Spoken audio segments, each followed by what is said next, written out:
So what makes me a top performer is a desire to be the best. I like that the things in the job we do are so measurable. I have a desire to be first in sales, whether it's alignments or customer pay or CSI. It's just a personal motivation. I try to deliver a consistent effort every single day with every single customer. And I think that that's the hard part. Mm-hmm. A lot of people maybe you have a bad day or you didn't get some sleep or you got something going on at home. I feel like you have to set that aside and do the best you can. You know, you're here at the job. You have to do the best you can. I think without the consistent effort day to day or with every customer, you're not going to get the top performer results. And I think that's what separates a lot of people. I find personally, I don't come in and try to work hard hoping that the boss gives me a raise or a promotion or I win accolades. I try to deliver the consistent effort for my own personal satisfaction. It's a job well done. I want to be the best at it. Anything that comes along with that, it feels just like a bonus. I think that my biggest strength in, like specifically in my role, is that I really try to adapt to the customer's behavior. I think that, you know, each customer or each person really thinks that they're normal, right? So they want to deal with someone like them. So I feel like you have to quickly kind of identify what kind of person you're dealing with and then adapt your approach to that person's style. I think that once you can do that, and hopefully you can do it relatively quickly, you've gained that person's trust. They think you're like them. I could deal with this person. They're just like me.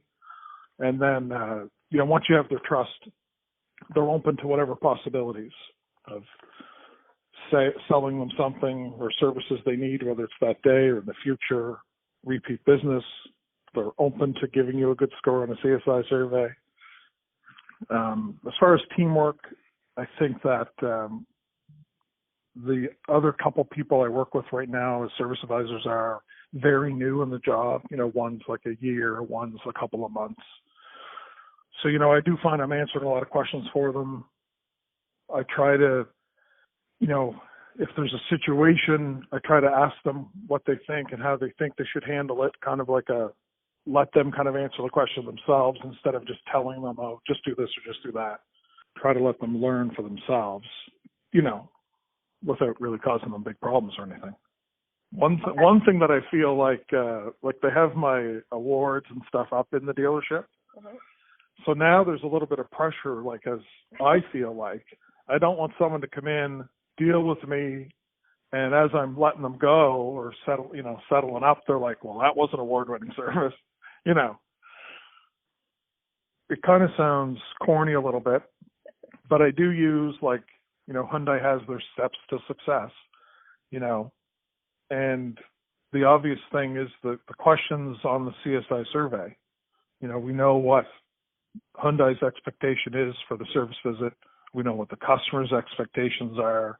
I try to make sure that I've checked all the boxes on the survey.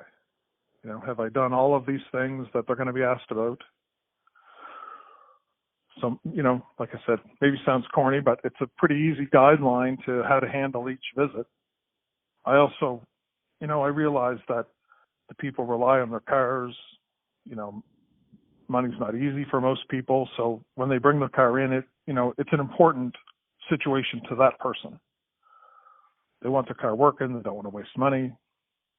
So I try to treat the visit like it's an important thing. And the job's an important job. Like, you know, it would be nice to be a doctor or a lawyer or something that everyone thinks is important, but here we are, and this is important to me. Important to the customer, obviously important to the brand and the dealership. To get even more specific in what I do to personalize the experience, I really make a huge effort to remember people's names. I think, everyone says, well, I'm good with faces but not names. It's like, well, of course you're good with faces. Like you've seen the face before, you know you've seen it before, but you didn't make any effort to remember their name.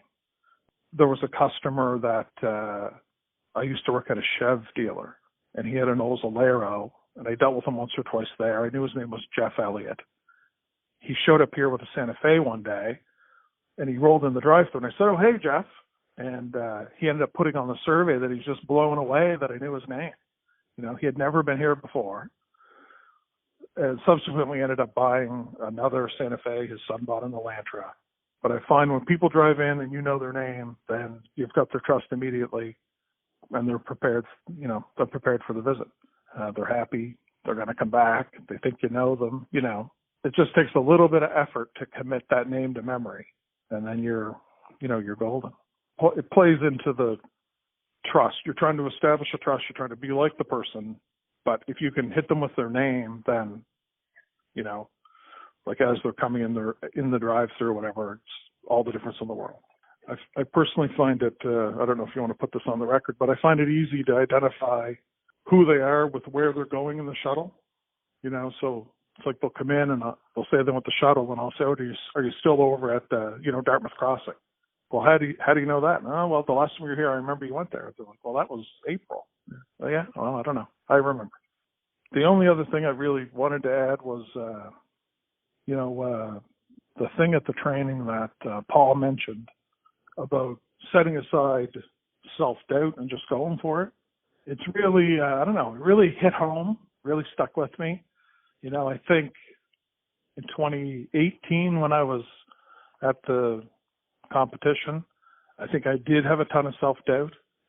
I just found it hard to role play or act, you know what I mean? But I feel like this year I took his words to heart. I think I cast aside the self-doubt and I just went for it. You know, I made the little role play thing my own, pretended I was at home, and it all worked out, obviously. But I think in life, in work, like there's a number of times since I've been back that, you're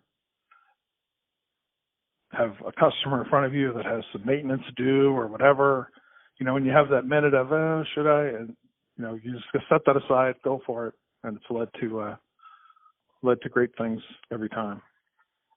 I think it's a good work lesson and a life lesson.